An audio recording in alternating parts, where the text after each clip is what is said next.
அப்படியே உல்டாவா மாறிச்சு கோயில்ல.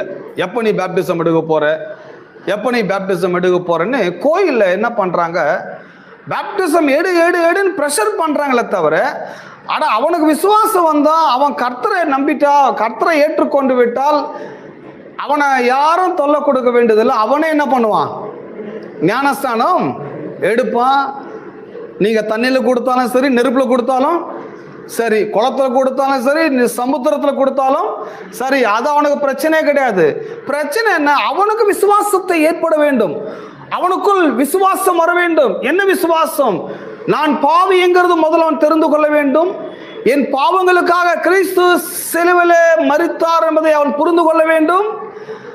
அவருடைய மரணம் என் பாவங்களை போக்குகிறது என்பதை அவன் ஏற்றுக்கொள்ள வேண்டும். அவர்தான் என்னுடைய மீட்பர், என்னுடைய கடவுள், என்னுடைய இரட்சகர் என்பதை அவன் 100% உள்ள